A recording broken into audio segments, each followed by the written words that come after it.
Hello, everybody, and thank you for joining us for another episode of the Financial Commute. I'm your host, Chris Galeski, joined by CEO of Morton Wealths, Jeff Sarti. Jeff, thanks for coming. Happy to be here. So we're going to recap our Investor Symposium that we had last week. I mean, it's our largest event of the year, and it was focused a little bit differently this year between investments, but also financial planning topics. Mm-hmm. We had over 300 people. Over 300. It was great. Packed house. Right. We talked about a number of things, and obviously there's some horrible stuff going on over in the Middle East right now, and it's just very unfortunate. It's causing some uncertainty and, some concern for many people. And even though our markets seem to be somewhat resilient right now, that this turned into something larger. It's something that we have to keep our eyes on. Sure. There's always uncertainty, but this one just sort of hits home as, a little bit different. Yeah, no, it really is obviously a horrible event and very sad concerning what's happening over there. And to your point on uncertainty, I mean, we don't know what the ensuing weeks hold as well. Those unknowns are always present. But now bringing it back to what we do in terms of our role, in terms of investments and financial planning, something we talked a lot about, right? Just uncertainty in the markets, uncertainty of the world. Uncertainty is a constant to some degree. An event like this, as horrific as it is, again, you never know when these events can happen and what the ultimate outcomes will be. But it's one of the reasons why we are so focused on diversification. We don't know when these events are going to expose themselves. But that being said, the one thing we can control is building resilient portfolios that, knock on wood, will be resilient in environments like this. Yeah, and that was one of the biggest takeaways that I think I had from the investment stage conversation. The majority of those topics were focused on the groups that we have that make loans that are backed by substantial assets to where if something were to go wrong, our clients or our investors are protected. They've got collateral behind that. Yep. So not only are they protected with the stuff that's behind the actual loans, but we're making sure that they're diverse amongst geography or asset class, whether it's real estate or loans to companies, and then, make sure it's across the U.S. So that way, a single event or something unique, doesn't affect all of them. Yep. I think one of the biggest takeaways that all of our asset-backed lenders mentioned was with the banking crisis earlier this year, it's just providing even more opportunity for them. Yeah. And not that they make these loans and want any companies or anybody to fail, right? Of course. But what uncertainty allows for them is to look at 5 or 10 times more opportunities than in a normal environment when everything's good. Mm-hmm. So if they're looking at 5 or 10 times more opportunities, they can be a lot more selective and a lot pickier when it comes to the types of loans and collateral that they're making decisions on. That was a general theme that was hit on across a number of our managers, that given especially the banking crisis we had, call it 6-7 months ago, there's really a void in traditional lending. It's a real sweet spot for now our private lenders, where we have a tremendous experience, where they're much more able to cherry pick really, really great loans that potentially didn't even come in their door 6 or 7 months ago. So it's a really interesting opportunity for us and our partners. Yeah. I'm blown away. I mean, we had, 8 or 9 topics, both investment and financial planning.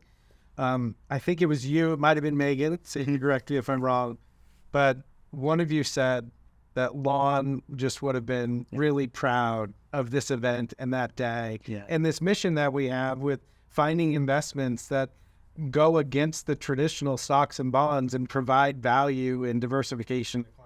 Yeah, I think it was probably both of us at different times. Lon Morton, who formed Morton Wealths, what an incredible man. He would have been really excited, passionate about what the firm has become, but specifically on this particular day, showcasing all of these wonderful managers on the investment stage, and then the breadth of financial planning topics as well to help families, individuals navigate all of the personal things they face in their life, both on the financial and even on the personal side.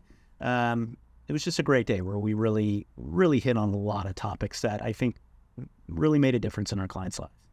Look, I'm going to clean up the investment stage so that way we can talk about the planning stage, which is I think the area that surprised us all in terms of the conversations that our clients and COIs and people that we had invited there took away from it.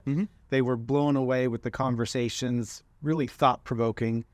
But the investment stage, obviously a lot around higher interest rates, inflation, and fears of a recession, a bank failure earlier this year, the issues in the crisis going on in the Middle East creating uncertainty.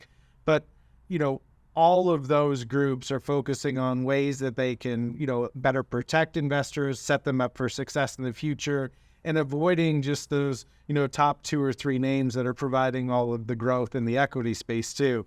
One of the topics that was a big takeaway was the decoding of Bitcoin and the future of crypto. We had Nick Bhatia and Brian Standing, who you've had on this podcast before, Nick. Yeah, it's great guest, wonderful guest. Correct. And, Nick talked about, the relationship between Bitcoin and gold being, the predominant store of value, and, Bitcoin being something new and young, and we're not sure where the future is going to go, but it's been around for about 14 years now, and it's something that everybody should be keeping an eye on, although we're not ready to hit the invest button just yet. Yeah, it's something we are looking at and definitely spending a lot of time better understanding. It's something we've been doing for the last several years. That being said, at least in the current environment, gold is our choice as an alternate currency and a store of value for a variety of reasons that we've talked about in the past. That being said, potentially there's room for both of them to exist, and I think even likely room for both of those to exist. But definitely gold is our asset class of choice in that realm. Yeah. And then the possibilities of artificial intelligence. There was a session with Sasan Faze and Mike Rudeau around that. I know from playing around with artificial intelligence or ChatGPT just in the last week, it's a tremendous tool to help. If you know what to ask it and be very specific, it's a tremendous tool to help sort of simplify some of your research and kind of formulate ideas and be creative. But it's still something that needs to be fact-checked, double-checked, and then, reviewed by somebody else to make sure that the advice that we are given or what we're leveraging it for is impactful. I know I've used it to write a couple LinkedIn threads, which I think that's harmless because I'm not giving financial advice based off of it.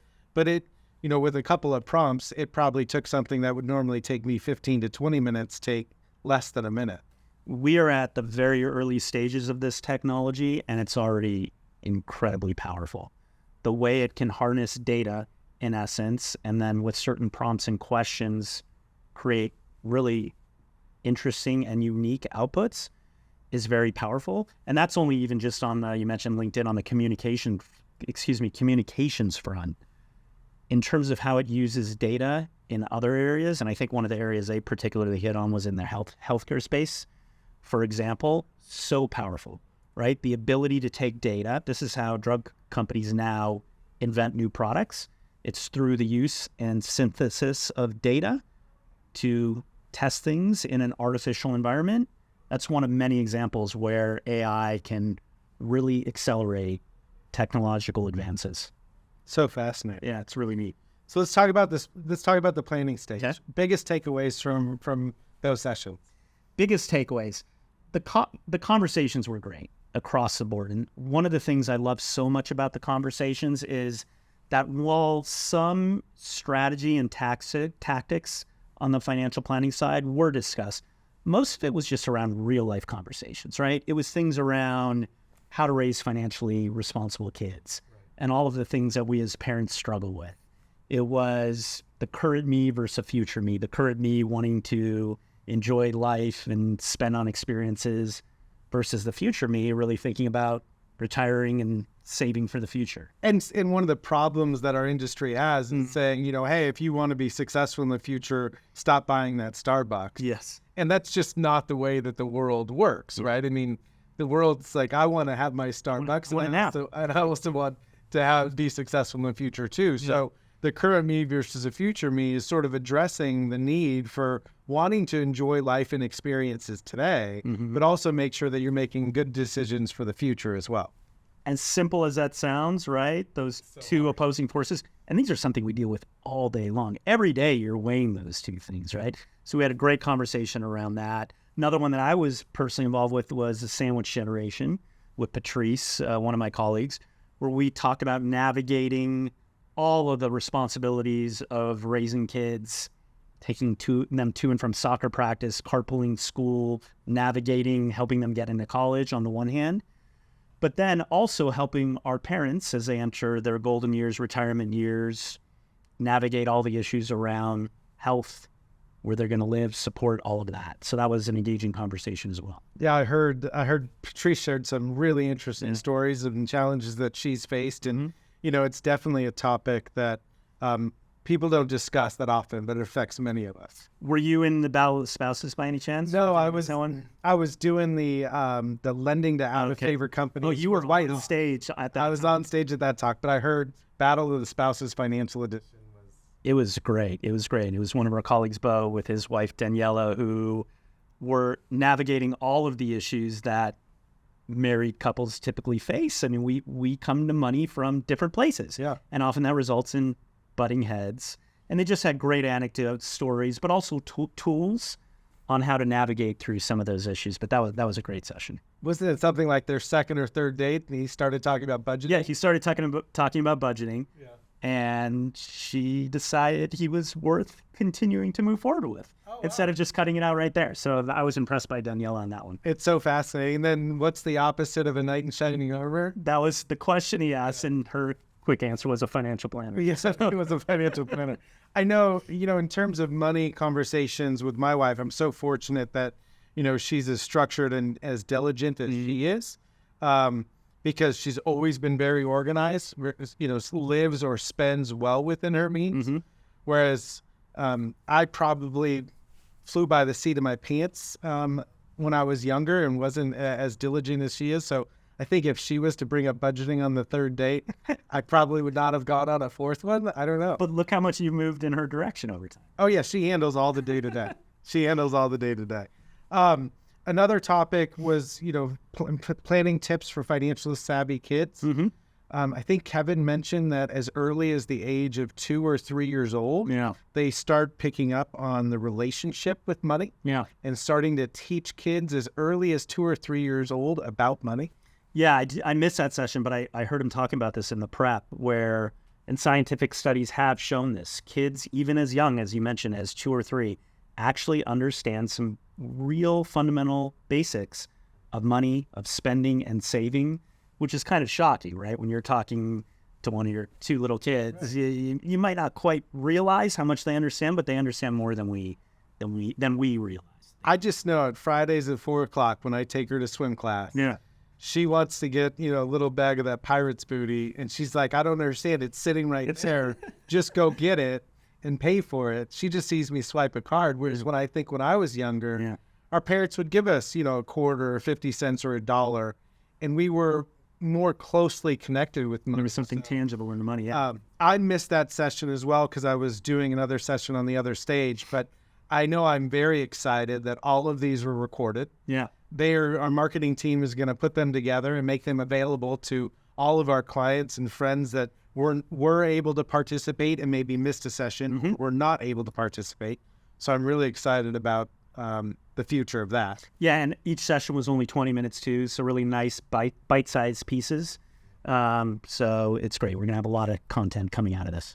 I assume that we'll, load them up to the website or, our YouTube channel. I know we might use a few of the sessions as episodes for the Financial Commute, this podcast from time to time, so I can maybe take a vacation. Yeah, exactly. But closing remarks, you and Megan, prior to going to the symposium, you spent a week in Boston and New York having final conversations with, or additional conversations with some potential new investments that you're exploring. Yeah. And then you and Megan had some closing remarks or takeaways with where Morton Wealth is today and where we're trying to go within the future. Let's talk a little bit about that. Where do you see Morton Wealth going in terms of the investments and how we're helping empower better investors? We are definitely not complacent. We're continuing to search for diversifying strategies that will continue to add value for our client portfolios. And you mentioned this earlier in our discussion. It really is a sweet spot for us because so many traditional lenders are retrenching and not as involved, that a lot of these niche lending strategies were able to be more targeted. Yeah, and you're referring to the banks sort of closing up, getting gobbled up by the JP Morgans of the world, and that's just not the business that big banks are in. It's really small and medium-sized banks that have these creative lending opportunities. Exactly. So our private lenders are now really able to come in, and many of these managers that we met with in niche spaces and charge higher interest rates than they were even just a few years ago. A lot of this at its core is, as you know, you were looking to broaden this offering to more people. One of the frustrations for Megan and myself, and really for all of us, are these really arbitrary rules imposed by the SEC, how you have to have certain net worth requirements to invest in many of the strategies that we're so passionate about. So we are spending a lot of time, and it's in the works. It's going to be coming in the next year or so. We're going to form our own fund and go through a very lengthy and expensive process with the SEC to do just that, to help democratize a lot of these investments, because it's through this structuring process. I won't bore you or the audience with all of these details, but it's through that structuring process where we'll be able to take a lot of these strategies that are only available for higher net worth investors and allow for lower net worth, more modest net worth investors to access a lot of our core strategies, something I'm just so excited about. Yeah, it is arbitrary rules here and there. Yeah. I mean, I know that there are good reasons for them, but as the world's more evolving, access to information and insight is happening, any way that we can help clients get more access to things that truly diversify and help protect them, because the last couple of years have been evident that, stocks and bonds aren't the diversifier that, they once were from a textbook standpoint. Investors need more. They just need more. And obviously over the last decade or so, alternative access has really expanded, but we're just in the first inning of that. And with our experience, we could really lead the charge in terms of, again, providing more access to some of these really wonderful opportunities. Jeff, thank you again for your mission to help empower better investors and democratizing investments. And, we're going to have these sessions that were recorded from our Investor Symposium, hopefully up on the website or given access to you here soon. Thank you for tuning in, and look forward to talking about other investments in future episodes. Thank you.